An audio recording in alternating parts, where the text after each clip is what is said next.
Hey, this is Bradley Chubb, and you're listening to The Snap. Hey, this is Cortland Sutton, Hey, this is Tim Patrick. and you're listening to The Snap With Sidney Jones on Broncos. Podcast Network. Yeah. What's up, Broncos country? Team reporter Sidney Jones here. Welcome back to the Broncos Podcast Network and YouTube for this week's edition of The Snap.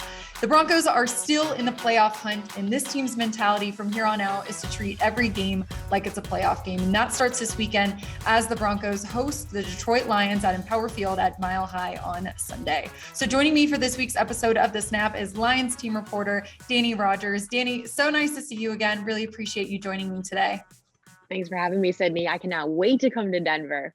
Of course, we're excited to have you here. Dannie, as you know, the Lions are coming off their first win of the season. They finally got in the win column by defeating the Vikings 29-27 last Sunday. Dannie, what's the mindset and the energy in the locker room right now as this team tries to keep that momentum going? It's a lot of excited energy, of course, as you can imagine. Waiting 13 weeks to finally get that first win of the season. The fans were incredible at Ford Field on Sunday. The players, they were after the clock hit zero and they finally realized their teammate caught the ball in the end zone to win the game.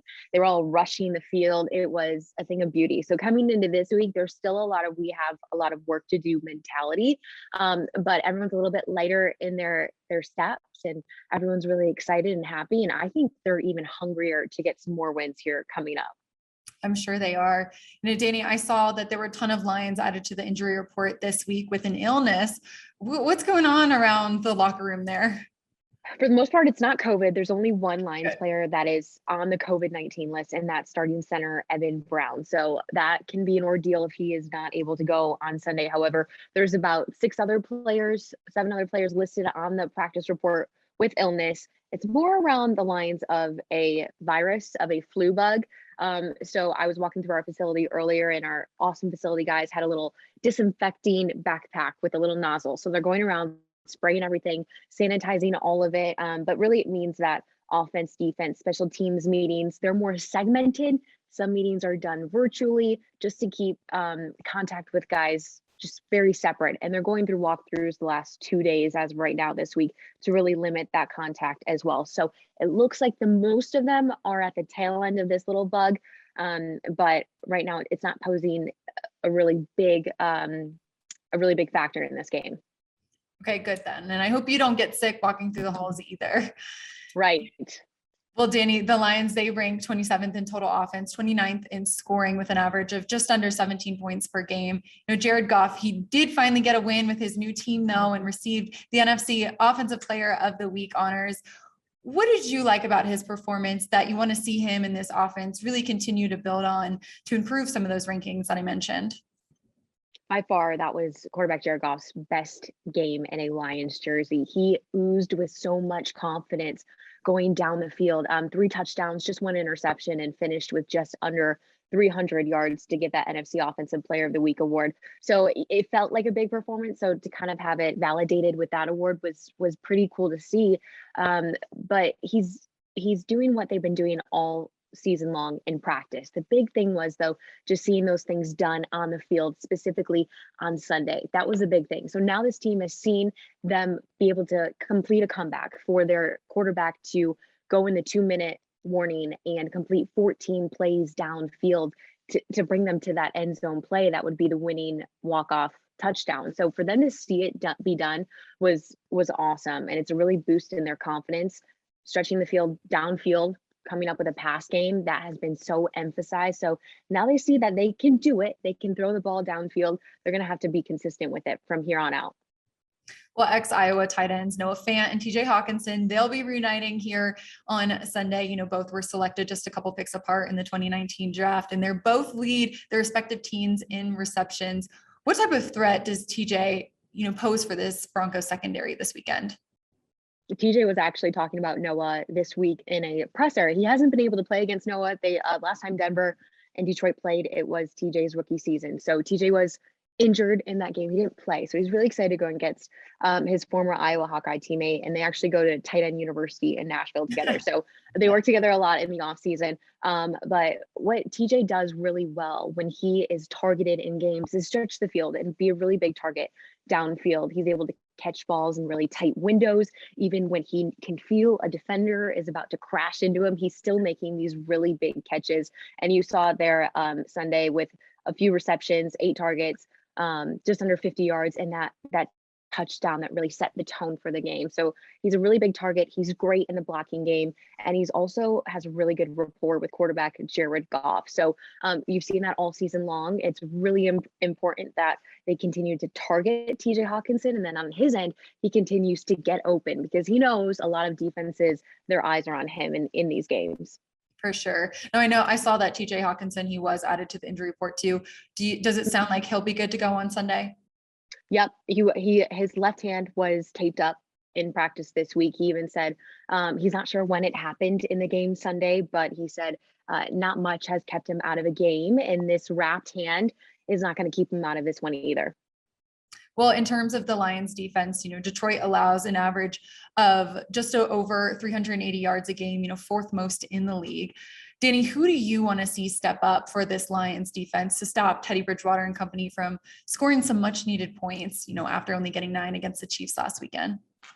The Lions defense, in terms of scoring that's been allowed, it's been really good as of late. 3 of the last 4 games, they only allowed their opponents 16 points or less. So Minnesota Vikings, they were able to crack that. They scored 27 points on the board, but the defense has really stepped up in points of emphasis that defensive coordinator Aaron Glenn has wanted to see, specifically in the third down conversions and red zone conversions. The Lions, they stopped 3 huge 2-point conversions against the Vikings.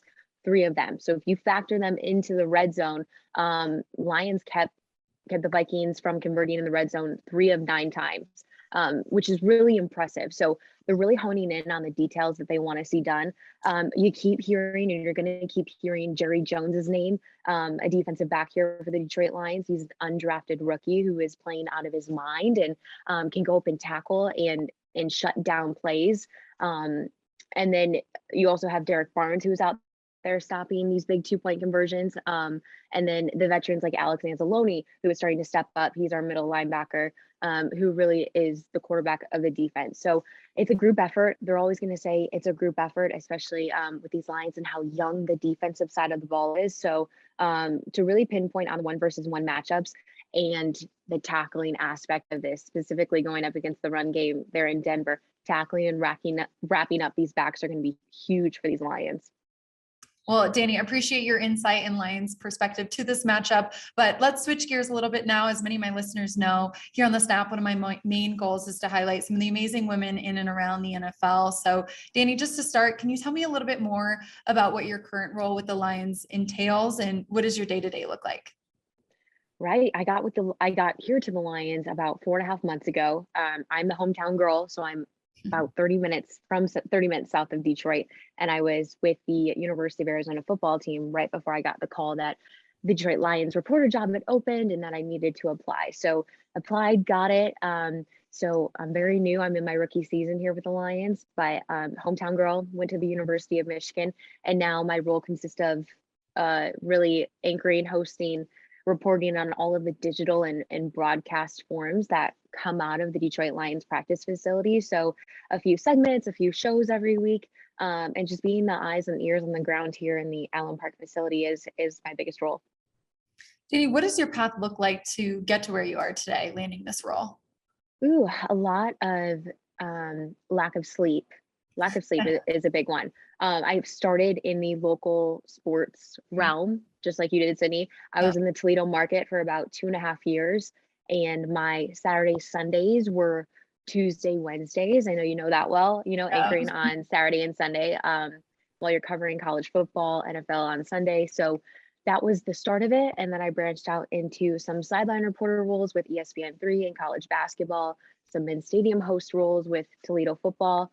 I actually went to freelance right before the pandemic hit because I had been able to build up a really good kind of client base, I guess, and was able to book some jobs even in the commercial auto industry because we're here in Detroit. So I was able to dabble in a lot of things, and I never said no to anything. And I reached out to a lot of people to get opportunities. So that's kind of the biggest thing. It's not always people asking me to do these things. It's me asking to do them and just hoping and praying that they say yes to me.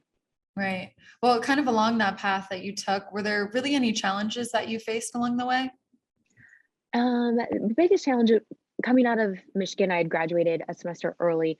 There's no broadcasting, there's no journalism over at Michigan, and I was fully aware of that. So working with the athletic department and coaches like Jim Harbaugh were really how I got my feet wet in the sports realm. So I went into my first TV job. I didn't know what a package was or how to cut it. I did not know what a VO was. I did not know what a SOT was. So that was like the first really challenging thing.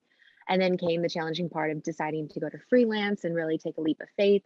And then this has been a really big challenge for me, aside from moving all the way out to Tucson, Arizona this past year and coming back home, is being in your rookie season in the NFL and trying not to question yourself all the time, but being confident, knowing you have not covered an NFL team to this extent before. I'd only been a rookie with the LA Rams when I was 21 years old. So the Lions taking a chance on me and letting me come in and report on them, and just trying to be confident while trying not to mess up, and balancing that and learning and growing every day has been the most challenging but awesome part of this job. Kind of going off of that, Danny, what's one piece of advice maybe you'd give your former self or someone looking to get into the industry right now? I would always say be happy with right exactly where you are at the moment, because you're supposed to be there. The more I focused on things down the road or harped on myself for past shows or things that I didn't like, that I thought I didn't do very well at, I just found myself in a very low place. So being really happy, not necessarily being too content with where I'm at, but being happy and enjoying it is my biggest thing. I was always trying to move on to that next thing. When I was a 22-year-old in Toledo, Ohio. So just be happy with where you're at. But I wouldn't really say be totally content. Always look for new opportunities to expand the skill set, to add more tools to the tool bag. Great advice. I think a lot of us, especially myself included in that, you always think of what's next. You're not really sitting in the moment, enjoying the moment that you're in. And it is fun, the moment that we're in. So I love that advice. It's so much fun getting to cover the NFL. It is. It really is. For sure. Danny, I so appreciate your time. Thank you so much for joining me today, and really looking forward to seeing you on Sunday too. I appreciate it, Cindy. I will see you Sunday. Well, guys, that's all the time we have. So that'll do it for this week's episode of The Snap. A big thank you to all of you for tuning in, and thanks again to Danny for joining me. I'll see you all right back here on the Broncos Podcast Network and YouTube next Friday for another episode.